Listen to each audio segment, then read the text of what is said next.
sprinkling of counter magic, and of course brainstorms to tie it all together. We have Rudolph on the left, Szabo on the right. I give style points for Szabo. I see the Team 03 drop. That to me sounds you're going to a Grand Prix, not playing a PT. Sure, yeah. And could not be more wrong. He actually hasn't lost a match yet. All right, Jeremiah Rudolph on the play. He has a Candelabra of Taunos. Now, Candelabra off of a non-basic island is a tell for Cloud Post. Normally you think High Tide when you see Candelabra. Sure, but yeah. Those are basically the only two decks, I think, in the format that play Candelabra. The Mono Islands, Basic Islands, High Tide deck, and the Mono Non-Basics Cloud Post You decks. could think that this is High Tide splashing for Explore. That is something that has been played, but it's not normal. People have tried it, sure. Matthew Szabo has Stoneforge Mystic, and Stoneforge Mystic doesn't really care which one it is. In either of these matchups, I think Sword of Fire and Ice would be the equipment you want to fetch. Yeah. So he gets to, it gets an easy decision. It doesn't have to put the full-blown reads on here. Yeah. So right now, Szabo looks like some sort of Bant. I mean, he's still playing out like a Bant aggro deck. Yeah, turn 2 Stoneforge, getting Sword of Fire and Ice. He has a True Name Nemesis. So we'll be playing your basic aggro package. And some fancy Glimmer Posts. Now, I am honestly not sure. I don't know if those are promos of some kind or if those are altered. I couldn't tell you. I mean, I like what it's been done. So, you know, it has like the hex plate field on it. Yeah, I think those are alters. Sweet. Yeah. That is how Mirrodin were. You know, like, it's very tastefully done. It's the ground that you walk on in Mirrodin. Yeah. Hex plate Golem picked those up and made himself out of them. Yeah. It's almost as if Jeremiah could hear us. He's like, yeah, check it out. Yeah. Just the little wiggles. Like, yeah, these are sweet, aren't they?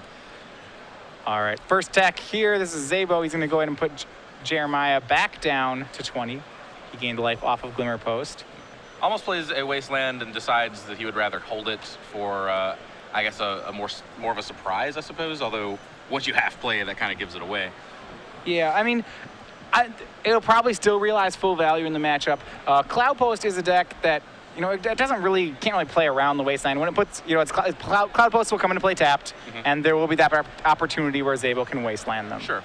Well, having said that, he can, if he finds a crop rotation, he can set up a spot where he draws the Wasteland activation and then crop rotates that land in response.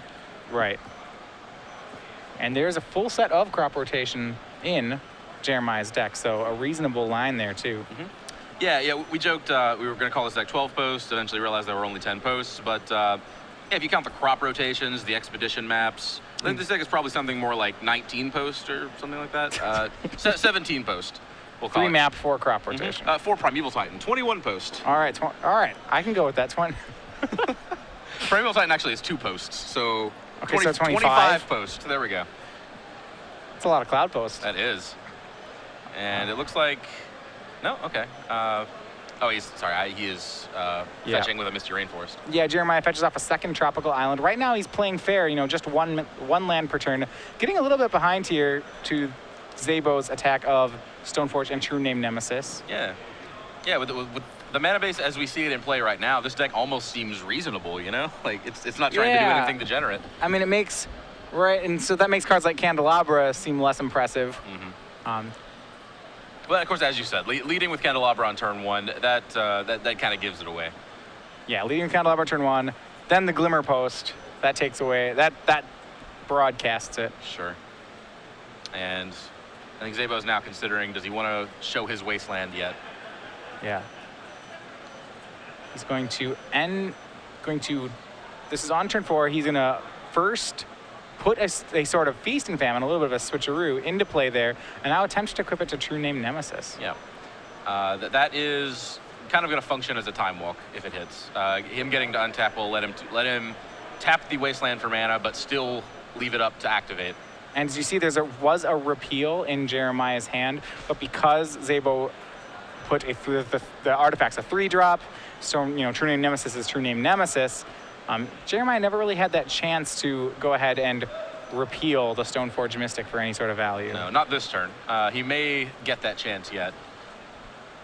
Although, if Szabo has anything to say about it, I imagine we'll see a Wasteland activation either before he passes the turn or somewhat promptly on Jeremiah's turn. So see, untaps all 4 lands, going to get more mana to work with. And it does have that second equipment in play, so can kind of run back that exact same play next turn with a Sword of Fire Ice if he wants to. Yep. Could also just jam the Sword of Fire Ice right now. Leave. Sure. Use the Wasteland, spend his mana, and have his full untap step and an extra one, I suppose, from the Sword of Feast and Famine on his next turn. So after the untap, this is exactly the play you were talking about. Szabo goes for the Wasteland on Glimmer Post. In response, Rudolph goes ahead and he crop rotates away that Glimmer Post into a Cloud Post. Yeah, upgrade. Floating a colorless mana, so we actually can use the Candelabra to go ahead and untap the post if he chooses to. Sure. Well, of course, right now it would only net 1 mana anyway. Or wouldn't net Oh, any, yeah, it would only generate one. because the Glimmer Post is gone. Of course, he can use that mana on Sensei's Divining Top. Now, hold on. If he had that available, I'm starting to wonder, he could have floated 2 mana off the tropical islands, crop rotated one of them away, then gotten a Cloud Post, untapped with Candelabra, retapped and bounced the sword. Doesn't that work? Doesn't that nets a mana, or is he still 1 short? I have never been so thankful that I am in the booth with a mathematician. Okay. Well, I don't even have the answer. All right.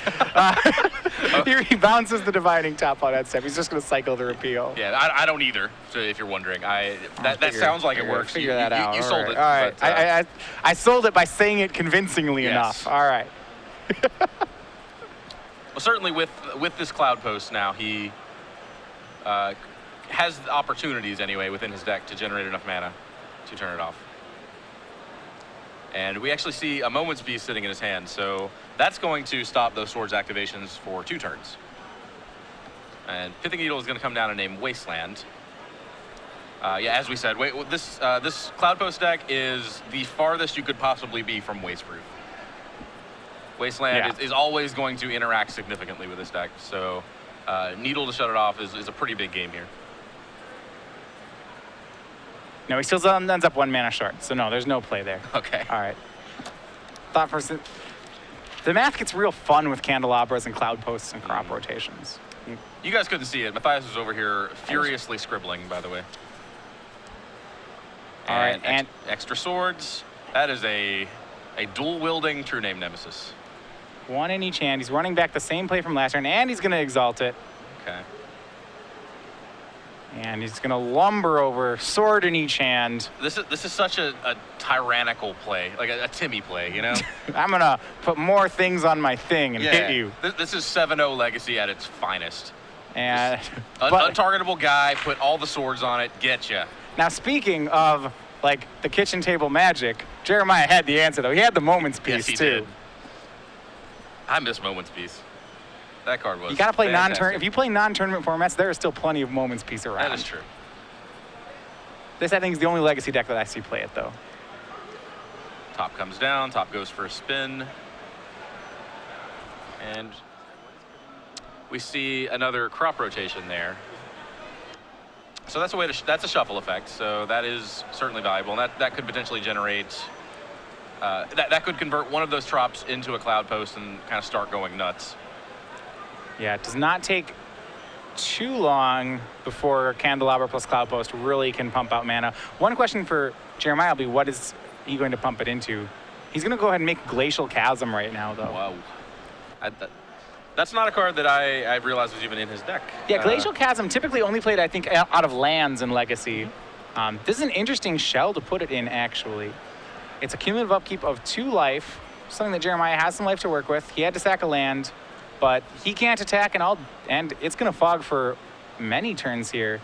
So this is a good setup, Jeremiah. First, he needled the Wasteland to set up the way for Glacial Chasm, and this is a great way to interact with True Name Nemesis. Yeah, absolutely. Well, a great way to, I guess, not interact with True Name Nemesis. Yeah. Just to well, it's okay. They did it first when they played True Name, right? The non-interaction. Yeah, it's like 2 can play that game. It's like, oh, you want to not be able to do things? Yeah, Glacial Chasm is very, very strong here. In fact, with Needle naming Wasteland, I don't think that Szabo has any way to actually get it off the table other than just wait it out, I suppose. Yeah, I mean, eventually Jeremiah will pay his whole life total. Like, he can't pay for it indefinitely, but yeah, I do not see a way to get rid of it. I do not believe he has.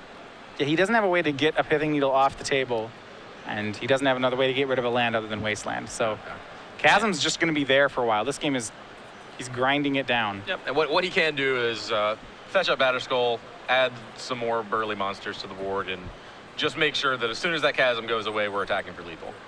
Right.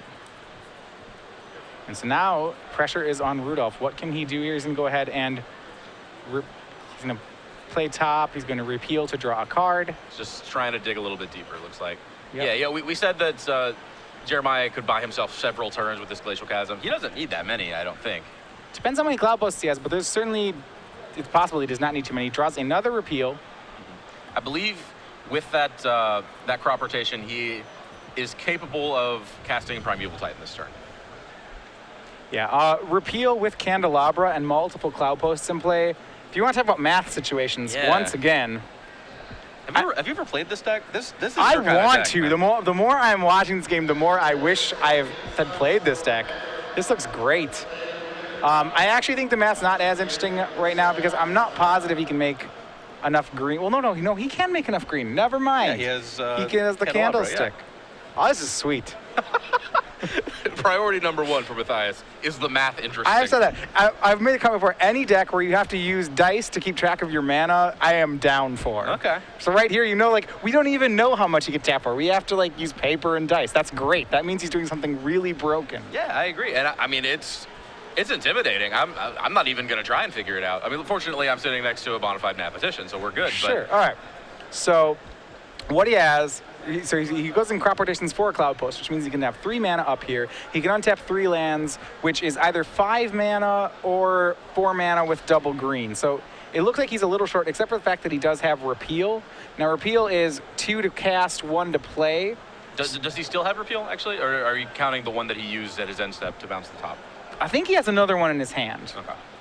Well, he passed the turn. A candlestick basically adds 2 mana right now to him. So a repeal's not going to net him mana yet. But if he gets a 3rd locus into play, then repeal will start netting him mana because the bounce plus recast of candlestick is -3. So candlestick's going to have to be more than +2 to net mana. Sure. Right now candlestick's +2, but if he has 3 Cloud Posts in play, then candlestick's a +6. So he'll lose 3 mana on the recast, but he'll net 6, so he'll net 3 by repealing candlestick. This escalates quickly, doesn't it? I mean, Cloud Posts, they do work they're an X squared thing going on here. So yeah, they get good real fast. Okay. Now, having said all that, we caught a glimpse of a Force of Will in Matthew Szabo's hand, and he does have 4 untapped lands and Noble Hierarch hiding up there at the top. So he can put the brakes on a big effect if he chooses. Yeah, and right now this is kind of some nickel and diamonds going on. Jeremiah's going to go ahead and I think he's repeal. Explaining to Szabo what you just explained to me. Well, he's actually He's just using repeal on divining top. Interesting. He is targeting divining. He first activates divining top to look at the top 3,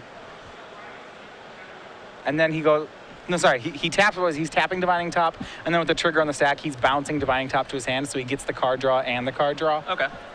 He's using it as this neat card advantage engine. Sure. Nickel and diming sounds about right for that, but yeah. Yeah. It is a bonus card when you do it that way. Sure. He'll do what he can. And that was all. It looks like at Szabo's. Oh no, it wasn't. Sorry, he started to untap things. I was like, was that his end step? That doesn't sound right. That was on Szabo's end step. Jeremiah now has to pay 4 life this turn to maintain Glacial Chasm. He can pay 1 more turn. That'll be 6, and then he's going to have to let the chasm go. I have Ugin. That's a pretty big draw. That seems important. Yeah, if he... I mean, he, of course, has access to 1 Emrakul and I believe another Kozilek, I believe. Yeah, he's a little hamstrung right now for the fact sometimes you see these lists play something like Explore to kind of ramp out, but he doesn't have them in his list, which means when he plays Eye of Ugin, he's not making a locus for the turn unless he crop rotates into one. Sure. Turns out he doesn't need any more help to cast some Eldrazi. Yeah, so you see there, it was 6 mana off, it was 4 mana off the Cloud Posts, 2 mana off the Eye of Ugin, so that's 6. 2 more off the Trops, that's 8. 2 more off the Candlestick, because Candlestick right now basically, you could think of Candlestick as something that taps for 2, because of how it targets the Cloud Posts. Yeah. So that's 10. Yeah, and he does have that crop rotation still in his hand. So even though he uses his land drop for the turn on Eye of Ugin, he does still have the opportunity to put more loci into play. Yeah. Locuses, loci, what do we?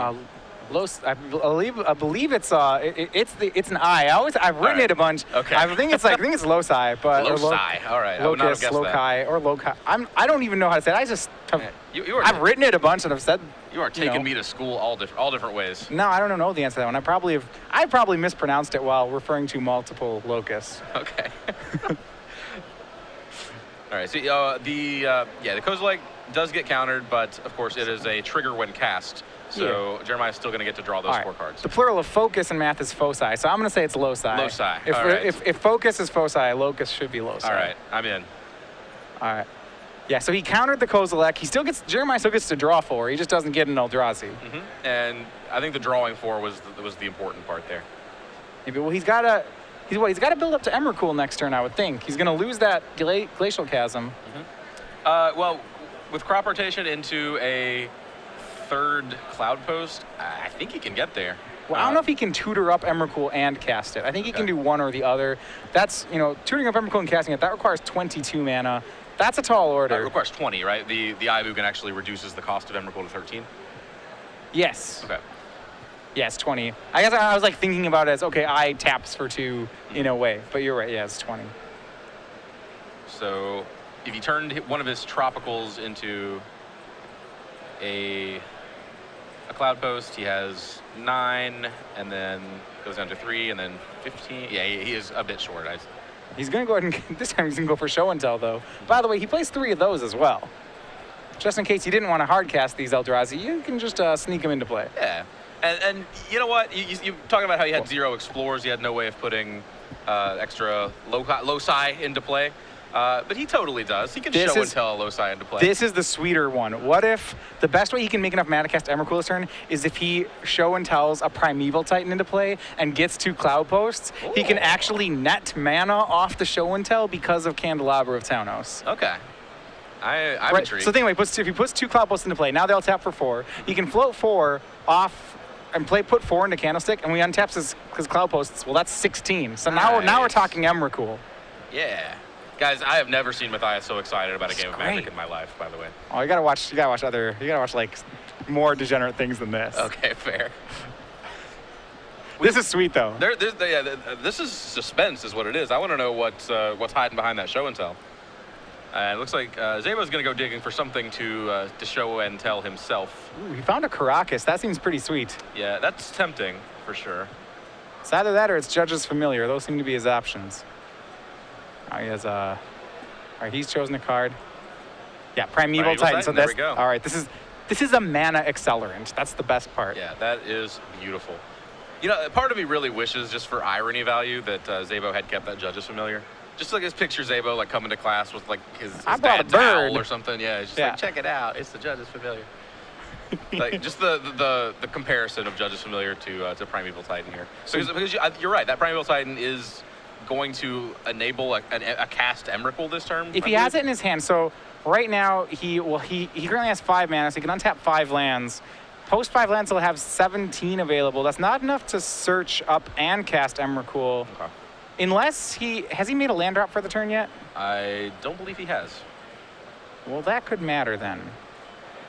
Oh, no, now he does have enough. So if he repeals the Candlestick and recasts Candlestick, remember, Candlestick is basically taps for 12 right now. Right. So if you feed it 4 mana, it will make 16. Okay. So repealing it costs 3 mana, but you're netting 9 mana by recasting that. So we had 17 mana, now we have 26. That is enough for searching up Emrakul and casting him. Okay. So what you're telling me is, even if Szabo had a Judge's Familiar in play and could tax him for 1, it wouldn't be good enough. No, I mean, he can't his out anyway, right now, I think, is he wants to hope that Jeremiah pays for this Glacial Chasm. Oh, sure. That's where we're going, huh? What, is it a? And looks like he's going to Swords of Plowshares, the Primeval Titan in response. That won't do, but that actually is. I don't even know if I'd want to give Jeremiah 6 life. Yeah. Well, it's still. It's actually still lethal, I suppose. This is kind of a pact situation, I believe, right? If Jeremiah untaps and draws a card, I'm very curious on the ruling there. If he draws a card, does he lose? Yeah. Because I think it's the other way around. Okay. I think it's like forgetting to pay Echo. So if you draw the card, you lose your cumulative upkeep card. You aren't locked into paying it. You're locked into not paying it. Yeah, that makes way more sense. This is like one of the few situations I've ever seen where you would be hoping for the opposite outcome if you're the opponent. Yeah. Normally it's just like, please forget, please forget. Now if he forgets, he's safe. Yeah. Yeah. Please remember and make the wrong call. That's way harder to have happen. I don't see that one happening. So you do notice that there is the Caracas there from Szabo. Mm-hmm. The problem is that Emrakul doesn't have to attack because Jeremiah has enough mana. Well, I'll hold up. If Jeremiah gets enough mana to recast Emrakul every turn, doesn't matter if there's a Caracas. Sure. Now remember to actually go and find and recast Emrakul, he needed to repeal that turn, so he actually doesn't necessarily right now have the mana to do that play every turn. I think he does. He has 16 just sitting in play with the 4 Cloud Posts, right? Yeah, but the Emrakul won't be in his hand. Oh, if it's bounced. Okay, yeah, you're right. If it's bounced to his hand, yeah, he can just recast it every turn. So yeah, you're right. I don't see any way out of this for Szabo. Well, he could take 15. Then yeah, Jeremiah's got to kill his own Eldrazi and find it and recast it. Okay. Or something like that. And I think that's the line then, isn't it? Well, what he could do is if he can find one more Cloud Post or one more Locust. So right now he can swing Emrakul, put Szabo down to 13. And on that turn when he swings, I don't know, it's possible he could like find an Eldrazi, find an Ulamog. Well, actually, this is a much simpler solution. It looks like what he found was a Glimmer Post. But he's not so he gains 5. Yeah. He actually could have paid for it then, it looked like, but he decided not to, so. Yeah, I mean, it did decide not to. Well, he would have had to pay 8 and then pay 10. So right. he needs to find another Glimmer Post on top of that one. No, he does not have an Ulamog. I believe he could make enough mana right now to swing with Emrakul.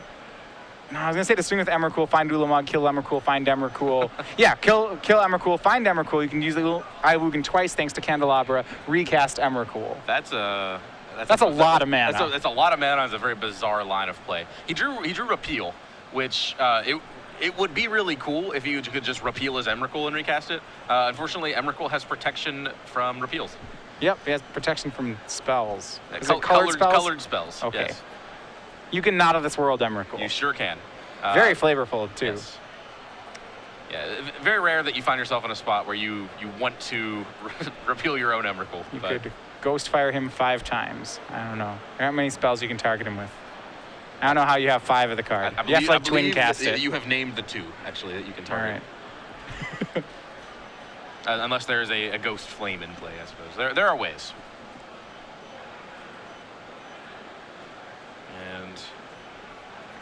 And there we go. We have another Eldrazi. That's not the one you were looking for. No, I do. Yeah, it's Kozilek. He doesn't have an Ulamog to blow up the Emrakul, find it, and recast it. Oh, you're right. There's just not one in his list. He did find 6 more life.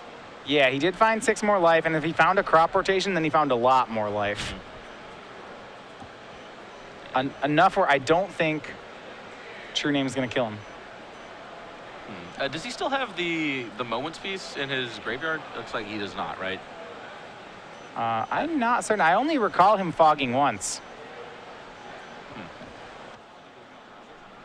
Oh, okay, yeah. So I didn't remember him flashing it back, but I was because like, he didn't. Where did it go? Yeah. Kozilek died. Yes, okay. Yeah, Kozilek got countered earlier, so it reshuffled it. Okay, the Kozilek went to his graveyard. That's how it is there again. Eldrazi don't die. They just shuffle away. They just steal your Moments pieces. That's flavorful. One does not get a Moments piece when there are Eldrazi stomping around.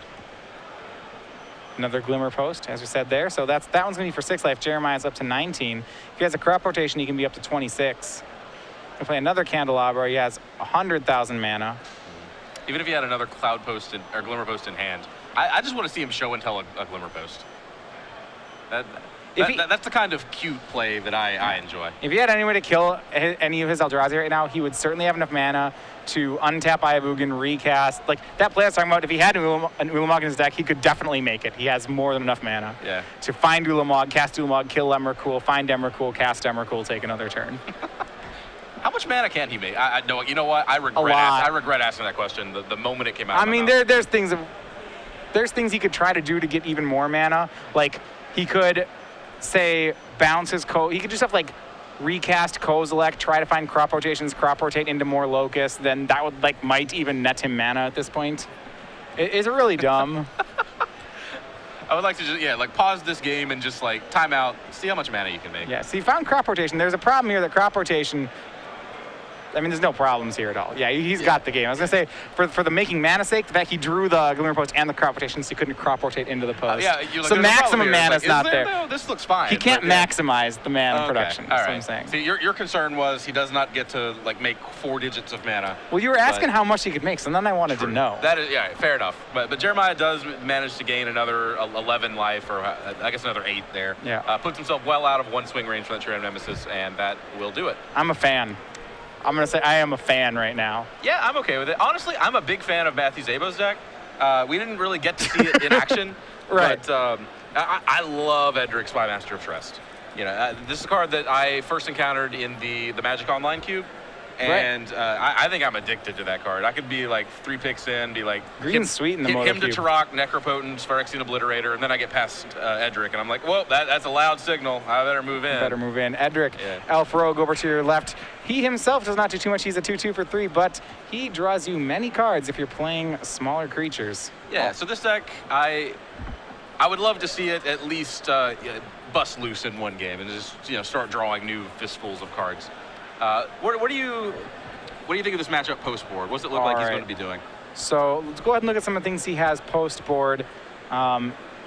He has Pithing Needle, which that should be really good against cards like Candelabra Taunos. And this is actually, whereas against High Tide, I'm not a huge fan of needling Candelabras. I actually think that the Candelabras are more essential for a deck like Cloud Post than they are for a deck like High Tide. I agree. And there are a couple of other good targets too. He could name Expedition Map.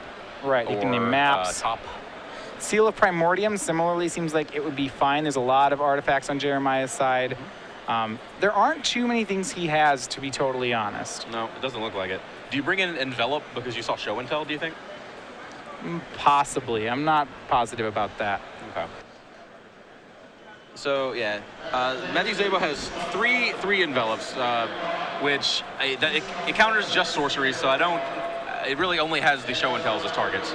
But those are big targets, right? They're big targets. They don't seem like the main plan from Jeremiah, so yeah, you can hit a Show and Tell. And that's probably pretty good if you did, but, 3 envelops for a deck that only runs maybe 4 sorceries, that seems like a little much. I agree.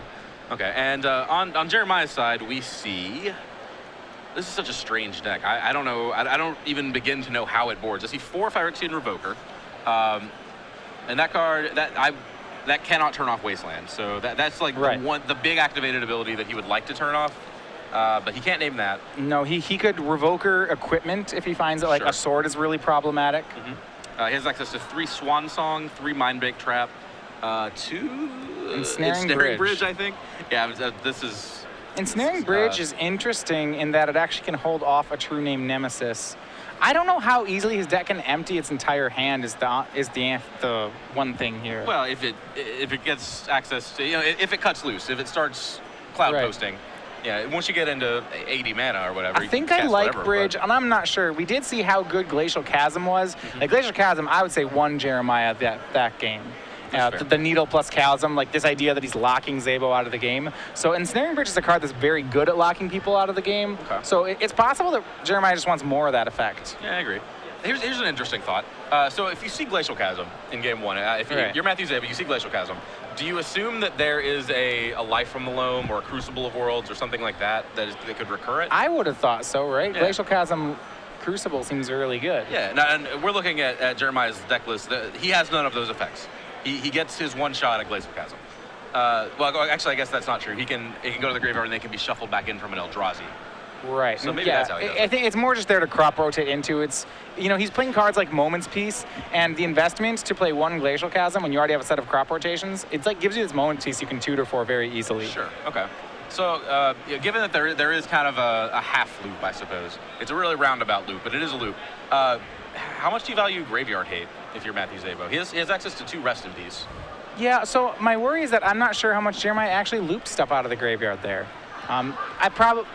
I probably don't like it enough. Sure. I don't think Yeah, well, it seems too incidental, right? Yeah, well, we can see his deck list. We know he doesn't really. We know the graveyard is only kind of a All right, sideshow. so you'd have to brainstorm like how much graveyard recursion could a Cloud Post deck have, and that's. Well, you didn't see that much, but how much could be in there, and that's a judgment call, right? Yeah, well, I mean, there's no stock version of this deck list, so I mean, we don't know. Maybe he's got like Academy Ruins even, or something weird like that. Sure, that's a card that's good with a lot of mana. Yeah, it could be Academy Ruins. Academy Ruins Mind Slaver. That seems like something someone could do in this deck. Sure. All right, well, we're underway for game 2. Szabo starts off the turn with Judge's Familiar. Looks like Jeremiah went for Pithing Needle, and it was dazed. One would assume that he was going to name Wasteland there, but we don't know because it didn't happen. Szabo plays a second Judge's Familiar. Feels like standard. I know, I love it. Judge's Familiar, a 2-time Pro Tour champion. So don't you sass Judge's Familiar. They won't want That's true. He in the hands of both Craig consecutive Wesco Pro and Jeremy Tours, Design. right? He won Yes. consecutive Pro Tours. Yes. Szabo dazes a Candelabra this time, and Jeremiah keeps going with 1-mana artifacts. He plays a Pithing Needle. No lands left to daze, so Needle will resolve. It names Wasteland. Does in fact name Wasteland. It could have named Judge's Familiar. So. Oh man, what a blowout! Right? If he's trying to force a show and tell through. But no, name's Wasteland. Maybe this one. More- I think this one will name Judge's I like Familiar. that this is a triple Pithing Needle hand that Jeremiah's on. Yes. He Yes, the second needle does in fact name Judge's Familiar. all right. How gutsy he's keeping a triple Pithing Needle hand. Second needle names Judge's Familiar. Sentences I did not think I would say in the booth today. Yeah, he's gonna try to repeal either a bird or the Judge's Familiar Needle. Either way, Szabo's gonna Spell Pierce. He doesn't want to let Rudolph cantrip. Edric one time. What a No? weird Okay. matchup. Well, one player's played 2 Judge's Familiars, and the other player's played 3 Pithing Needles. So in the epic matchup between Judge's Familiar and Pithing Needle, the Judge's Familiars win, but it's very slow. Yeah, well, we've seen so much interaction already. I mean, there were 2 dazes, a Spell Pierce, Szabo's still sitting on a Force of Will in hand, and of course these 2 Judge's Familiars. Yeah, I mean, what Szabo would like to see here is actually the namesake card of his deck. An Edric here would be excellent with these Judge's Familiars. He'd like to see it, and so would I, frankly. That's a card that even if you lose to Edric, you gotta, I mean, it's pretty sweet to Right. see the card just on the battlefield. Yeah. Look like Szabo has True Name Nemesis, naming Jeremiah Rudolph, of course. It's weird that True Name Nemesis is the 3-drop he least wanted to see there. Yeah, I mean, that's true, like, in a lot of these non-interactive matchups. True Name's just kind of a 3-1, but Szabo's dealing a lot of damage. Jeremiah's down to 8, and I believe down to 7 off cracking this fetch land. He has 5 lands, 3 Pithing Needles. 2 turn clock, and Jeremiah doesn't have a lot of action here. His hand was just 5 lands, 3 Pithing Needles, a Glimmer Post. I mean, it was lacking a couple things. Yeah, it was. Not saying that it was wrong to keep. I'm just saying. Not every 7-card hand is the Stone Perfect has it all, but Yeah, I mean, he's just got this one. He's got some more lands. yeah. I mean, he's taken what, like 6 draw steps now? Like, I think it was reasonable to expect. Hey, there it is. Yeah, Primeval Reasonable Titan. to expect something like a Primeval Titan. He fetched it down to 6 for Primeval Titan. It's going to get forced. Szabo Rudolph's says going to be down to no. 1. Oh, he can win from here. He Actually, can. He probably can't, actually. I want to say never, just because I would like to be surprised when it actually He could happens. Primeval Titan for a pair of Glimmer Posts. Boom, gain 6. Oh, okay. Yeah, that's pretty good. Especially, sorry. He could play a Glimmer Post and then Primeval Titan. The best one would be to play a Cloud Post, then Titan for 2 Glimmer Posts. Yeah. That's max value right there. Okay. Because then next turn he just starts doing broken things, right? but it doesn't happen. Yeah. Szabo gets the game. All right. So we've seen the turbo-powered high end from Jeremiah. We've seen the needle a lot and do nothing end from Jeremiah, and we have seen the Judge's Familiar aggro hand. yeah the days a lot end from Matthew Szabo. You know, we saw a lot of interaction and then the Judge's Familiar beatdown. I want to see an Edric. Yeah, I'd love to see the Judge's Familiar into Edric draw.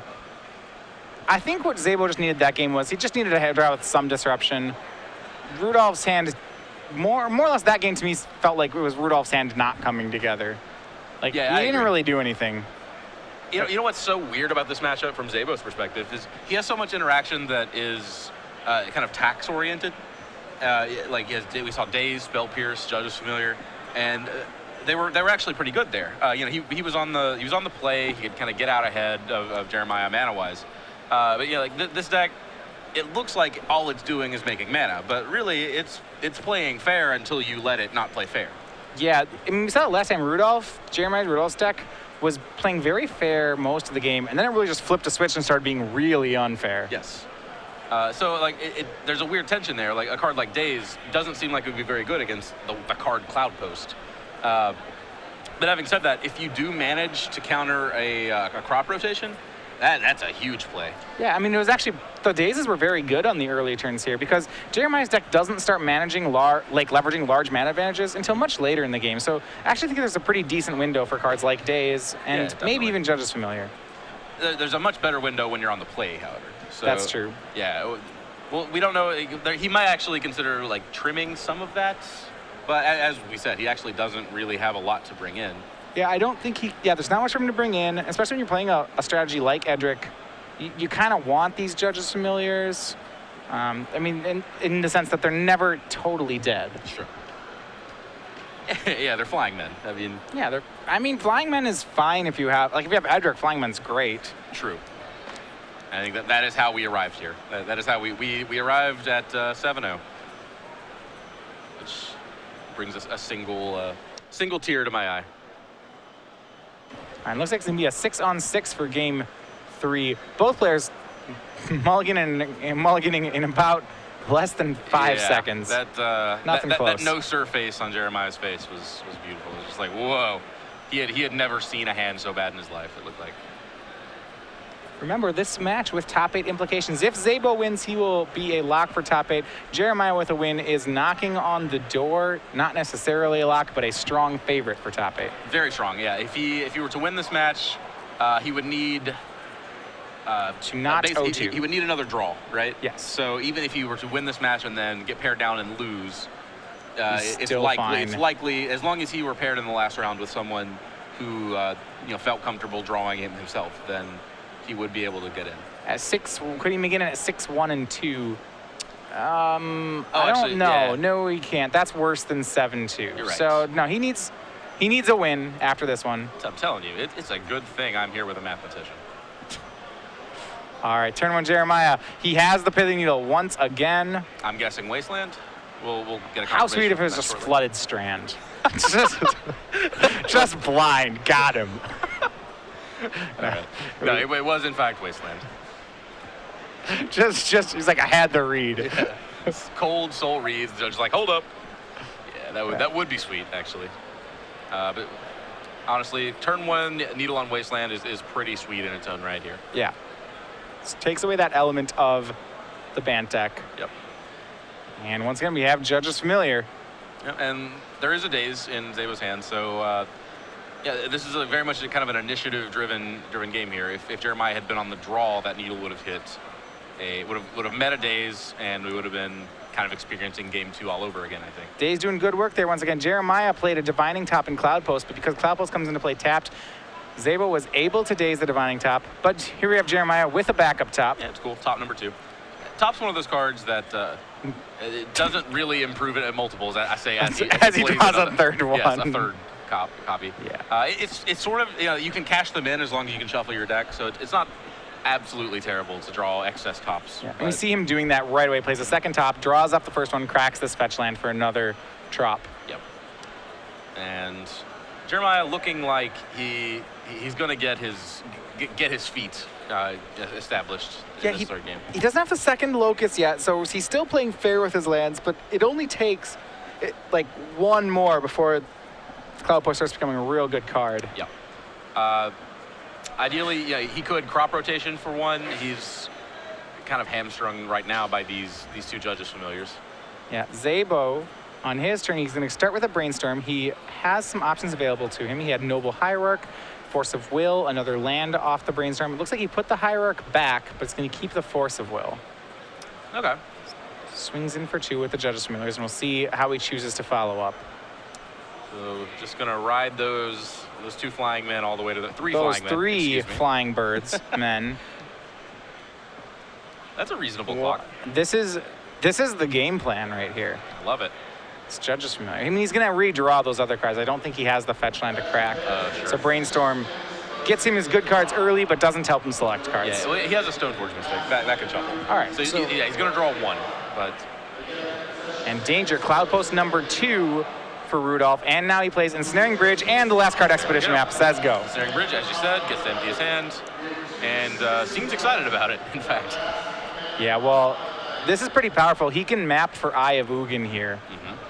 And Szabo currently under the lock of Ensnaring Bridge. Yeah, what can Szabo do to get out of that lock? Do we have... He does not blow up in artifacts very well.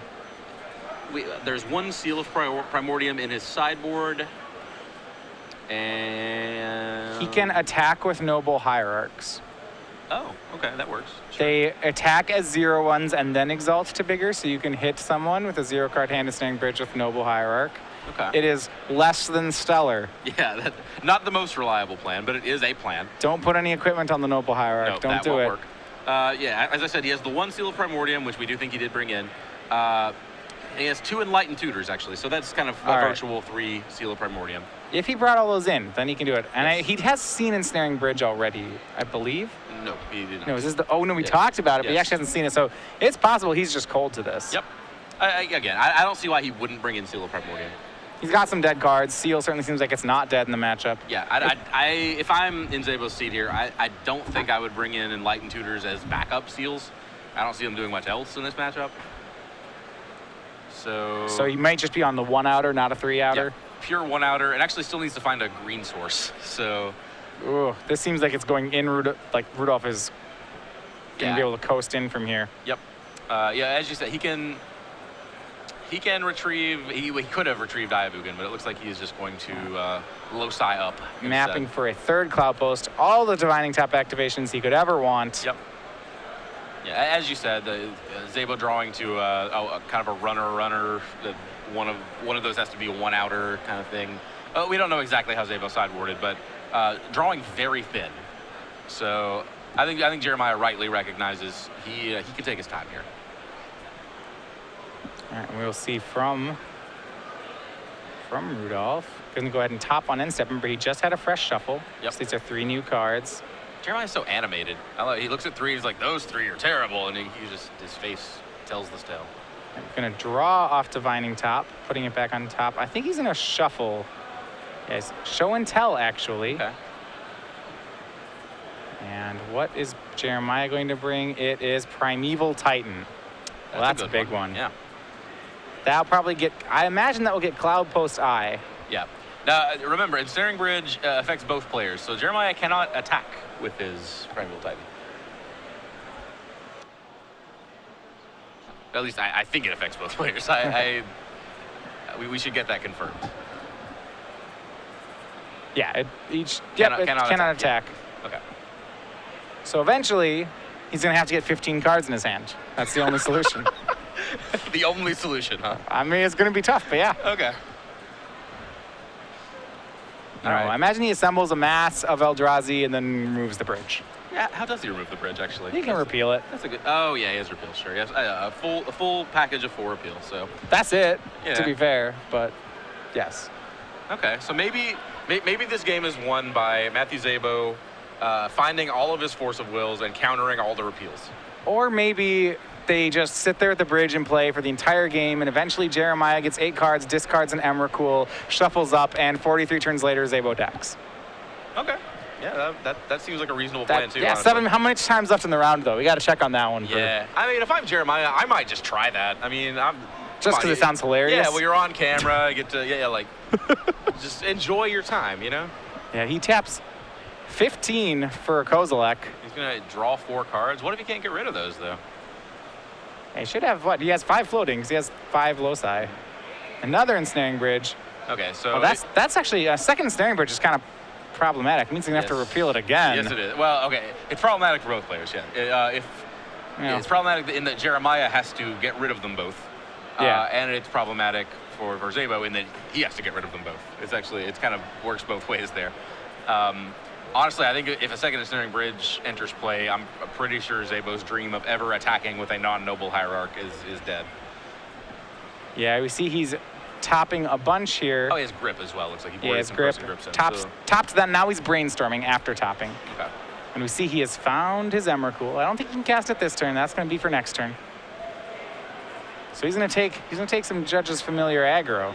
He may be able to cast it with that the candelabra. Oh wait, oh yeah, he has Candelabra. Yeah. Oh, just kidding. This is just kidding. He has 100 mana. Yeah, here's Emrakul. All right. Boom. All right. With mana to spare. Yep, and we know that he has that.